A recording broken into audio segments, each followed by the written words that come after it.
So Georgia's ruling party, the Dream Party, has reintroduced the foreign agent law, but they've changed some of the words, but the content of the legislation is the same. For those of you who don't remember, during last year, the Georgian government, which people are seeing as resembling itself more and more to the Russian government, its critics at least, definitely its pro-European critics, and it is starting to copy even the laws that it's passing, because along with this law, the Georgians are also trying to pass right now a gay propaganda law that would go after the promotion, quote unquote, of LGBTQ plus identities, if that rings a bell to the Russian anti-gay propaganda law, which then expanded to then basically ban any LGBT type activities. So it's not just this law that people are talking about, there are other laws as well. But what the law was trying to do last year was making it so that any organization that gets 20 or more % of its funding from overseas has to list itself as foreign agents. And once they list themselves as foreign agents, that would give the government a bunch of different powers and tools to interact with them. They'd have to go by much more strenuous regulations as an institution, and the government would have the ability to monitor them much, much more closely.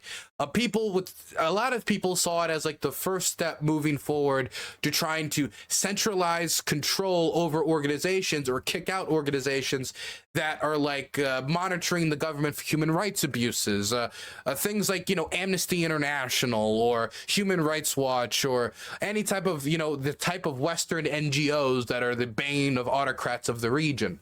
But it's not just those. It would be like journalist organizations as well, all sorts of groups. And so because of the fact that not only was there concern about this being used against press organizations, used against NGOs, but on top of that, the EU was saying, as the Georgian government continues to say that they want to join the EU was saying that this was against their values. In fact, they say that anti-gay law was against their values too. And as the Georgians just a few months ago went through the next step of the EU accession process to become an EU member state, and the overwhelming majority of Georgians supporting Georgia joining the EU, them introducing legislation that would stop them from joining the EU. Some people don't just see it as an attempt to tighten controls over NGOs to challenge the government or the press, but other people also see it as an attempt to derail Georgia's attempts to join the European Union, which many people want to join due to increased economic benefits,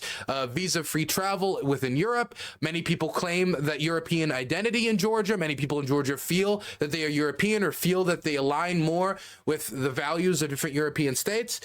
There's a bunch of reasons that they want to join, but the majority want to, and some see this also as a tactic to derail and to stop them from joining the EU. Now, the problem is for the Georgian government, I don't know if we can pull this up quick, just Georgia foreign agent law protests, is that their current president, this woman right here, is also against it. So last time she called for people, and Georgia's in a position like a lot of countries where their president is more ceremonial and the prime minister and the MPs are the people who run the country, but they still have a lot of power. They still have a lot of influence when it comes to the platform they can use. And last time she spoke against it, and this time she's speaking against it too. You can see right here from her, Georgia's European path cannot be stopped. Nobody can restore the past. No Russian law, nor any other destructive policy can prevent a determined nation to achieve its goal. No pasaran, that's a reference to no pasaran, which was used, well, it's not a reference to, it's directly saying no pasaran, but it's a reference to a slogan used by Spanish Republicans during the Spanish Civil War against Franco's regime as they tried to take over the country. But last year, these calls caused massive protests, as you can see here in the capital of Georgia, Tbilisi. As people were hosed down by the police, pepper spray was fired, rubber bullets was fired, a lot of people were beaten and injured, but massive people continued to turn out night after night, day after day, to protest against the government. And the protest did not let up. And this got so bad to the point that, once they realized that smoke grenades, pepper spray, water cannons, and batons was not going to suppress the dissent, because, again, the vast majority of Georgians want to join the European Union, they backed down. But now, different journalist groups, different NGO groups, and different groups that participated in the protests last time and were a lot of the instigators to call for people to come out into the street last time to protest are being called out again, saying they're trying to do this again. The Georgian government did say last time that they might reintroduce it in the future once they withdrew the law due to popular backlash. Now the only thing they've changed is just a few words. The structure of the law is basically the same, and this is also why they're trying to pass other laws that the EU is saying could stop them from joining the European Union, like their anti-gay laws. Now the protests have been called up again, and we should be expecting protests on the streets of Tbilisi and the streets of Georgia generally in the near future. I think a lot of protesters might feel more emboldened. Now, of course, this is me speculating.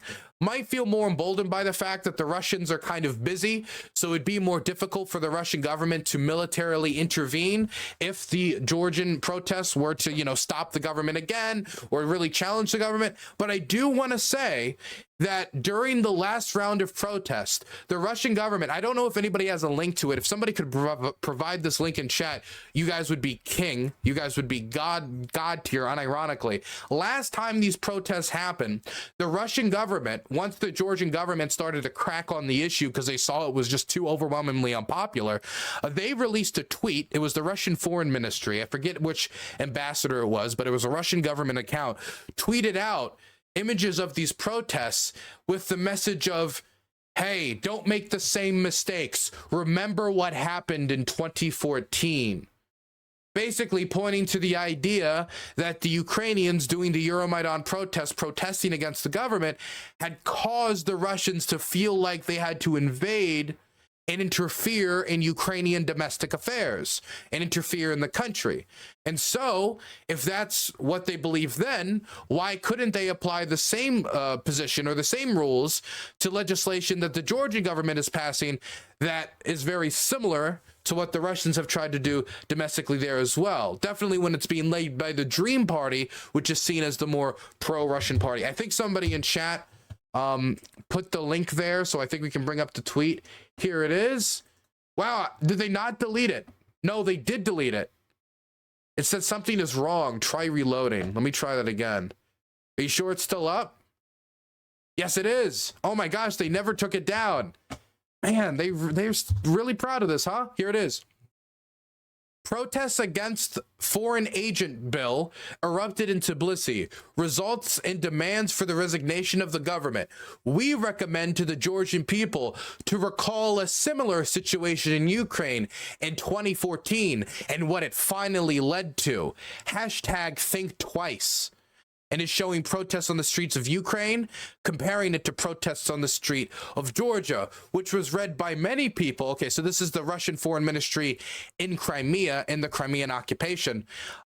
Many people obviously interpreted this as a threat to invade Georgia if they were to reject the Georgian government for trying to push through these unpopular pieces of legislation.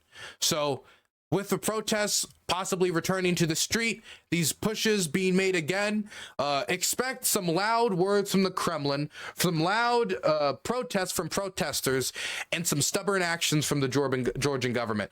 We'll see what happens.